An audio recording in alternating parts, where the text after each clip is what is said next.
Do you guys remember this headline where the RTX 4070 was like kind of slated to launch at $749, $750? At that point in time, was Nvidia just off of their rockers? Because now we see with another leak coming out, which is probably more reliable, more like the 4070 is going to cost more like $600. And that changes up the conversation about the 4070 a lot, because a lot of us were thinking that the 4070 was just going to be like terrible value at that point. Oh, it's going to most likely have around RTX 3080 performance. Like if you run the numbers really quick, you kind of get numbers looking like it's like 75% the performance, degree of freedom, because it's a new architecture and it could have architectural improvements that make it a little bit more efficient with this. 85% the performance of the 4070 Ti. So we're mostly looking at about RTX 3080 performance for $600 now. And that pricing update got even people, probably know this guy, not an Apple fan, but it even got him to say this. It's not that. Believe it or not, I'm going to say something positive about Nvidia for the first time in God knows how long. $599 is a good price for this product. I know everyone's going to sit down and go, $599 is ridiculous, it's more expensive than, but we got to think about this logically. In a world where all the prices have gone insane, I still don't think it's the right price. I still don't think it's going to sell very well, but genuinely I see at $600 this product could actually make sense somewhat. Yeah, so it got not an Apple fan to say that, you know, it's not that bad. I'm going to talk later in this video about how this affects like the generation as a whole, because the 4070 is not really looking that bad. So you're getting about 3080 level of performance, as we just mentioned a little bit ago, $600 instead of the $700 MSRP of the 3080. You know, if you want to be real nitpicky, you also get AV1 encoding support and you get DLSS 3 frame generation. If you're interested in those things, then that matters. But so technically speaking, if you're just talking about price to performance, generation on generation, let's forget about the names. Okay, the names don't matter. Generation on generation, you're looking at a little bit better price to performance. So with getting the 4070 versus the 3080, you're saving about 14% of the money. So you get an extra 2 gigabytes of VRAM, but the VRAM is probably going to be a good bit slower, which may or may not matter depending on the resolution and everything that you're playing at. You're looking at about 500 gigabytes per second bandwidth on the 4070. All theoretical, compared to the 3080, which I'm finding here on Tech Powered Up, which had a bandwidth of 760 gigabytes per second. And that is like really fast. Like there's like an argument to be made like, oh, it has 10 gigabytes, but the VRAM is faster. So like sometimes it doesn't matter if it's fast. I don't know. It'll be up in there. Once reviews can actually come out about this graphics card, then we can decide if it mattered or not. And it'll probably be way more power efficient as well, because like say for example, my 3080, I have the 10 gigabyte model and it runs at actually honestly like 330 watts under load. And yeah, this 4070 is rumored to probably run around 200 watts, which is pretty huge. So it'll probably mean it has a smaller cooler. It was even rumored that there might be models that only have one 8-pin connector. I don't know how reliable that will be. That's going to be definitely a lower end model of it, but I know it's coming out. Everybody's thinking it's like, oh my God, you're an Nvidia shill. You've only said good things about this card now. I think it's really important to note though, before you go calling me a shill, right when I saw before that this graphics card was rumored to be priced at $750, I was like, bro, this is ridiculous. Nvidia has gone off the rails. But I think it's really important to look into this leak, because this comes from a guy called Moore's Law is Dead. And Moore's Law, according to Wikipedia here, is the observation of the number of transistors in an integrated circuit, so little gates that allow electricity through. It's a theory that it doubles every 2 years. So as the manufacturing gets better with these processors, pricing structure should also get cheaper for other chips. What he's saying is like, that law is dead. It doesn't exist anymore. And there's a lot of evidence just showing it doesn't exist anymore. The manufacturing cost to be that precise is just getting more and more expensive every year. So it's really, really hard to maintain it. Just try to get his tone and vibe in this clip. The planned pricing of the RTX 4070, which before I show it on screen, let me ask you, why do you think Nvidia would put extra effort this time around into making sure AIBs don't charge much more than MSRP?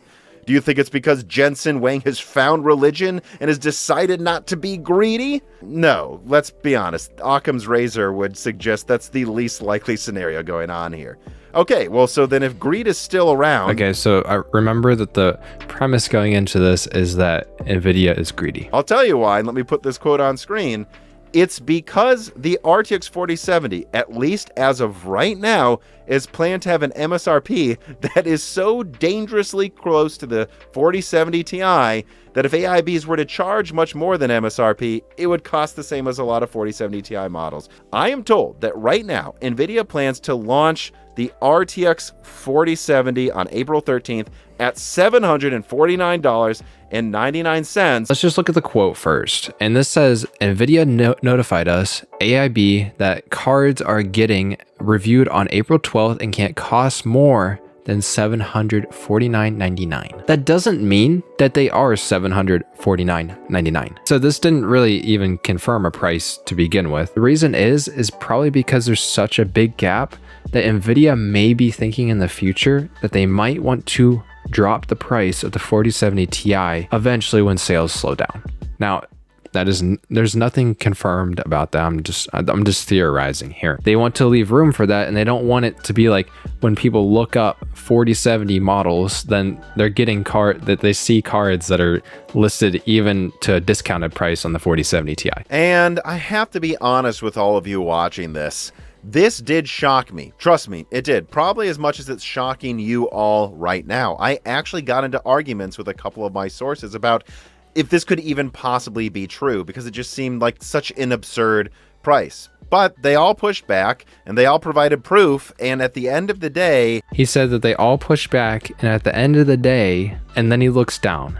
He stops looking at the camera. It seems like he was lying here, where he might be at least pushing the information that he got to push a narrative. It leads me to think of confirmation bias. Because the common narrative with Nvidia right now in this current generation is the idea that Nvidia and AMD aren't really offering very good price to performance this generation. And they're almost just like scaling linearly with the past generation. It almost seemed like to me that when he got this information, he kind of took it maybe a little bit more seriously than it was. I think we really need to be careful about what things we trust and don't trust, because you got to see the biases behind things. Again, this isn't to say like Moore's Law is dead isn't like a smart guy and he knows what he's doing. I honestly think maybe he got a little bit like anxious at the time. There's no real news out for the 4070, and then really wanted to get some info out, and just seeing $750 just made him think, oh, this has to be it. And he has this like idea in his head that,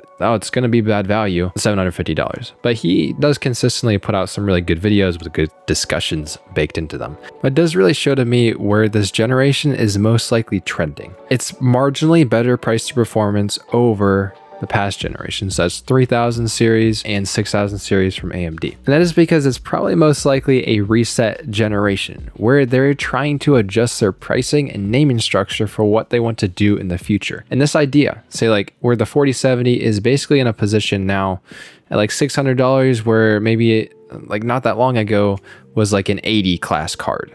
This is just an example. They're adjusting things because they want their pricing structure to change. And if they change it in this generation where things are perceived mostly negative, where value isn't that good, we're coming off of really bad pricing with COVID and everything, they can use this opportunity to capitalize on some sales by giving some perceived value that like a 70 class card is 80 class level, even though it's a little bit cheaper, especially when you couldn't buy it during the shortage and everything. And this means that the next generation, so 5000 series from Nvidia and 8000 series from AMD, will most likely have better perceived value, and keyword on perceived value. And if there is a big price to performance uplift, then it's going to look really good. It's going to be similar to how in the 3000 series, like I know we couldn't really buy them at MSRP, but 3000 series Ampere looked very good price to performance versus 2000 series. It might be also because Nvidia just went with TSMC to their manufacturing again. They went to the 4nm process, whereas this is kind of like a building block generation. Maybe they're working towards next one that they'll get better price to performance because they could find other ways, maybe working around TSMC and their new manufacturing and stuff, to try to improve their manufacturing process and make it cheaper in other ways. And same thing with AMD, because AMD came out swinging and they came out with the chiplet design and everything. It's like, oh my god, GPUs are going to be cheaper. But this first generation might not be like that. And it seems like with RDNA 3 that they're not hitting performance targets like they wanted to. And I'm not saying the performance is bad or anything. It's, stands up quite well in most instances. Probably just not as efficient and powerful as what AMD were initially targeting. The sign that they haven't given us like any news on new RDNA 3 cards except for the 7900 XT and XTX means maybe they're still working on things behind the scenes. They're trying to get down before they're ready to release another card. I think with the next generation, they're going to get better with the chiplet architecture, and maybe some of those savings on their side will get passed down to the consumer. That's all wishful thinking, so I don't really know for sure. But in the meantime, we're working with this generation of graphics cards. They're giving us some features to kind of tide us over in the meantime, because we're getting AV1 encoding support, and for creators and stuff like that, that is just really, really big. And we're getting like frame generation from both companies. But FSR 3 is most likely going to be on everything, I would think. Even though with this generation of cards, like pricing is inflated or whatever you want to call this stuff, all I can hope for is that tech keeps getting innovated on. We're not at this like breaking point, because I'm kind of scared of that as well. With wishful thinking, maybe Intel Arc will be really cool. It's also a thought that, did they intentionally put out that $750 number beforehand to gauge how people were going to feel and then drop the price when they went to that press briefing? Who really knows how things are going behind the scenes? But those are just all thoughts. That's been it for me. I'll see you guys in the next video, and I'll see you in the comments. Peace. Oh, they're not touching. Yeah, I got that. Oh, hell yeah. Good shit. Somebody's here. Genji's on our high ground. Guys. I slapped him.